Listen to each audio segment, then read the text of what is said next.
Hello बच्चों, आप लोग कैसे हैं। दास शिक्षा केंद्र में आपका स्वागत है। मैं दास सर।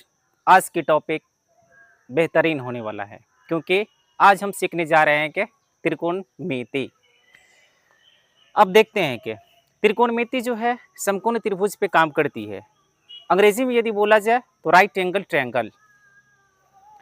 इसमें ये रहा समकोण त्रिभुज जिसमें ये 90 डिग्री, कर्ण हमेशा फिक्स रहती है। बात रही लंब और आधार, तो लंब आधार में जो एंगल की हम चर्चा करेंगे उसके सामने वाला लंब होगा और जो दोनों में से बचेगा वो आधार होगा। ये खैर हम जब सवाल बनाएंगे ना तब और विशेष इसकी हम चर्चा करेंगे। अभी इस पर आधारित सिर्फ बेसिक सवाल सब देखते हैं जिसमें 6 ट्रिग्नोमेट्रिकल साइन का यूज होगा और ये 3 सूत्र होगा। जैसे आप लोग को भी मालूम होगा, साइन थीटा बराबर लंब बट्टा कर्ण, कॉस थीटा बराबर आधार बट्टा कर्ण। इस तरह का 6 सूत्र है और 3 सूत्र यहाँ पे। अब बेसिक सवाल कुछ हम देखते हैं कि इस पर आधारित कैसे बनता है क्या।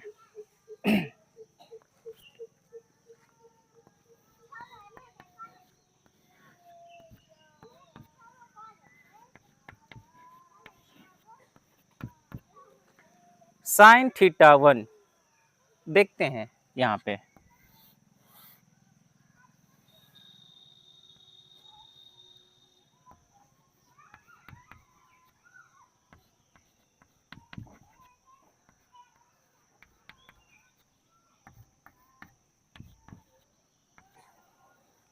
ये राइट एंगल ट्रायंगल है जिसमें से एक भुजा 3 सेंटीमीटर, एक भुजा 4 सेंटीमीटर।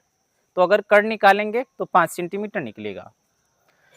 अब इसकी सवाल बनाने पर अगर ध्यान दिया जाए, थीटा 1 इसको मानते हैं, थीटा 2 इसको मानते हैं। तो साइन थीटा 1 की यदि मान बोलेगा निकालने के लिए तो साइन थीटा 1, साइन थीटा बराबर क्या होता है, लंब बट्टा कर्ण। तो थीटा 1, तो थीटा 1 ये रहा बच्चों, तो लंब ये हो गया, कर्ण ये हो गया, अर्थात 3/5। साइन थीटा 2 की बात करें, थीटा 2, थीटा 2 ये रहा बच्चों, तो थीटा 2 के सामने हो गया, ये लंब का काम करेगा। होता क्या है, इसका लंब बटा कर्ण। तो लंब का मान 4 सेंटीमीटर और ये कितना 5 सेंटीमीटर, तो 4/5 इसकी आंसर हुआ। इसी प्रकार हम आगे निकाल सकते हैं कि जैसे टेन थीटा 1, तो टेन थीटा बराबर क्या होता है, लंब बटा आधार।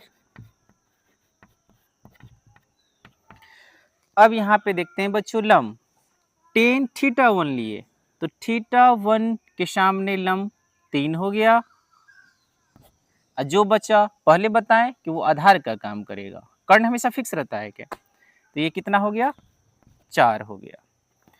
अब इसी में देखा जाए टेन थीटा 2, कितना बच्चा इस ढंग के सवाल में है ना, बराबर जटिल समझता है क्या, लेकिन समझने पर सब आसान है। थीटा 1 जिसके सामने बोलेगा उसके सामने को हम लंब मानेंगे।